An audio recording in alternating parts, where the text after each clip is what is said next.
Halo, assalamualaikum. Kembali lagi di Makin Privat ya. Kali ini kakak akan membahas uji kompetensi 1 bagian kimia unsur ya. Ini adalah mapel kimia kelas 12 semester 1. Saya ambil dari buku Intan Perwara. Jangan lupa sebelumnya subscribe Makin Privat dan Lestari Channel.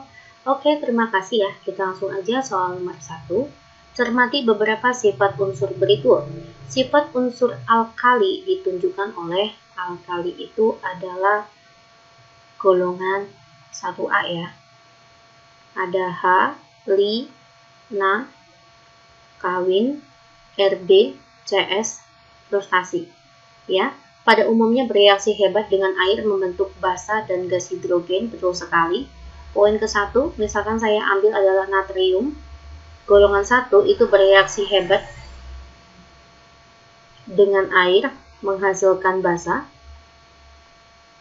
gas hidrogen, dan kalor. Ya, berarti poin ke-1 itu betul. Selanjutnya, ini jika kita setarakan terlebih dahulu ya, saya setarakan ya. Na-nya 1, oksigennya 1, hidrogennya 2, maka di sini adalah setengah. Oke ya, Dek. Poin kedua, dapat bereaksi dengan gas hidrogen membentuk hidrida, itu betul sekali ya. Misalkan saya ambil ada Na, saya reaksikan dengan hidrogen, nanti akan menghasilkan NaH, natrium hidrida, begitu ya. Betul. Nomor 2, bereaksi dengan gas oksigen membentuk oksida, peroksida, dan superoksida. Betul sekali. Poin 3 juga betul ya. Nomor 4, apakah elektronegativitasnya besar? Elektronegativitas besar itu punyanya golongan 7A, maka 4 salah.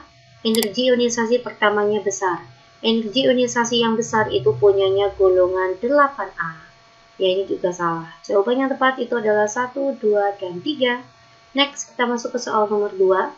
Warnanya untuk CS plus dan SR2 plus. CS itu golongan 1, sedangkan SR golongan 2 ya. Pada golongan 1 itu ada halina, kawin, Rb, CS. Untuk golongan 2 itu ada bebek, mangan, cacing, seret, banget. Hafalkan di sini adalah mekuu, maybe, merah, kuning, ungu, merah, biru. Sedangkan untuk golongan 2 itu hafalkan put, jing, mehij. Ya, putih-putih, jingga, merah, hijau. Nah, yang ditanya adalah CS, warnanya biru, SR itu adalah merah. Biru dan merah, maka ini punyanya CS. Merah mana? Ini punyanya SR. Jawabannya 3 dan 4. Next, kita masuk ke soal nomor 3. Silikon diperoleh dari reduksi pasir SiO2 dengan cook atau jelaga dalam pemanasan listrik. Reaksi yang terjadi adalah SiO2 direaksikan dengan C akan menghasilkan Si, karbon monoksida. Ya, jadi yang dihasilkan adalah Si dan karbon monoksida. Oke, reaksi yang mana yang tepat ya? Karbon dioksida salah. Maka jawaban yang tepat itu adalah poin A. Tinggal kita setarakan saja, ini 2. Di sini kita letakkan 2. Ya, sudah setara. Ini hafalan ya, Dik ya. Kita lanjut aja ke soal nomor 4.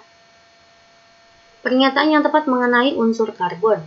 Karbon itu nomor atomnya adalah 6, konfigurasinya adalah 2.4, maka dia berada di golongan 4A. Ya. A, mudah membentuk ion positif, tidak ya, ini adalah sebuah non-logam. Kalau non-logam itu lebih mudah membentuk ion negatif. Negatif 4, ya. Maka ini salah, dimanfaatkan sebagai penghantar panas, itu tidak benar. Salah ya, salah. Karena non-logam maka tidak mudah mengantarkan panas. Dapat membentuk rantai karbon yang sangat panjang, betul sekali.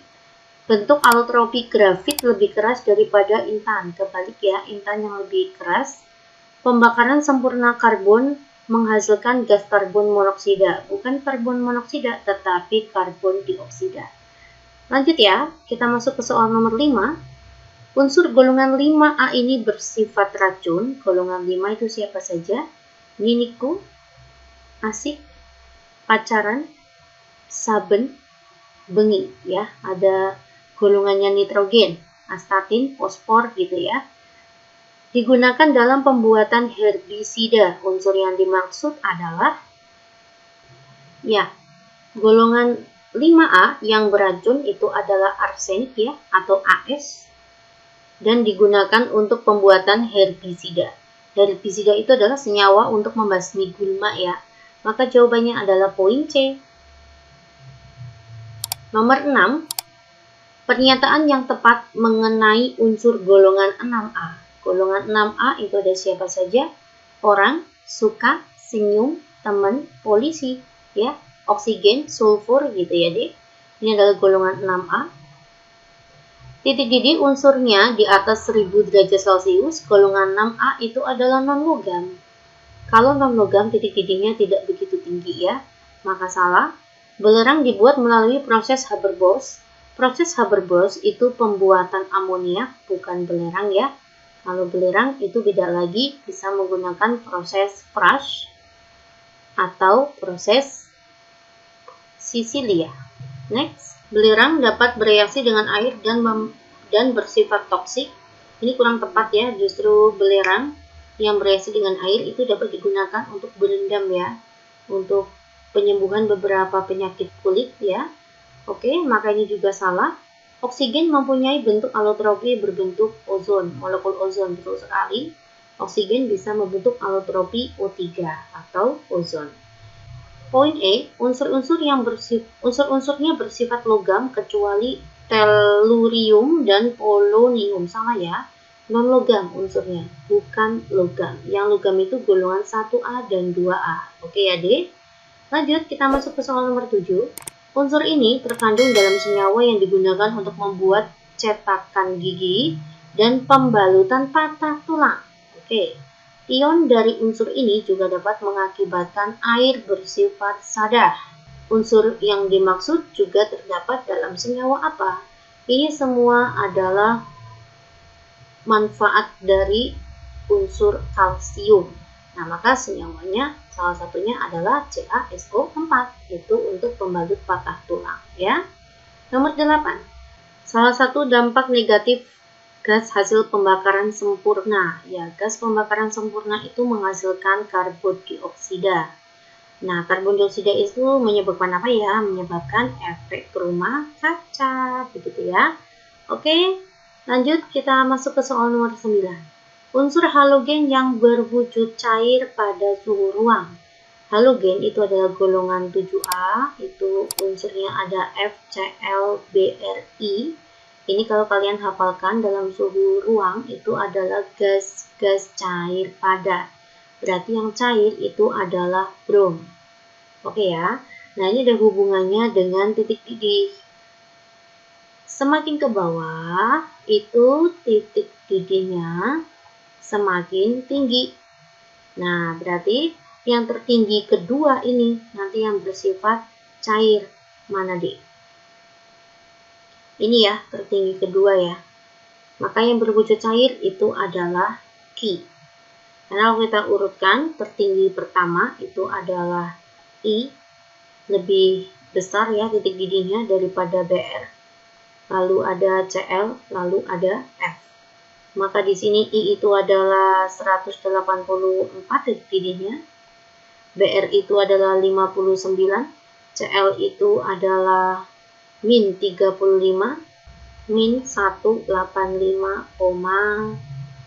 ya. Lanjut ya, kita masuk ke soal terakhir nomor 10 untuk pilihan ganda.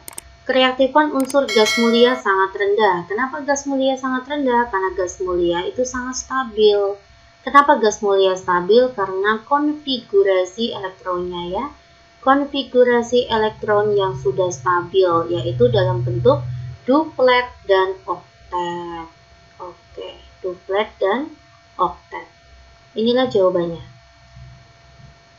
A. Energi ionisasinya rendah. Oke, karena konfigurasinya stabil, maka nanti energi ionisasinya seharusnya tinggi. Apa itu energi ionisasi? Energi yang dibutuhkan untuk melepaskan elektron terluar. Ya, karena sudah stabil, maka artinya dia tidak mudah melepaskan elektron terluar, sehingga energi ionisasinya tinggi. Salah ya. Mempunyai nomor atom genap, ini bukan alasan yang tepat. Merupakan molekul monoatomik, bukan alasannya. Jumlah elektron terluarnya adalah selalu 8, salah, ada yang duplet yaitu helium. Selanjutnya, konfigurasi elektronnya bersifat stabil, inilah jawaban yang tepat. Oke ya dek, terima kasih perhatiannya, semoga kalian semuanya paham. Assalamualaikum.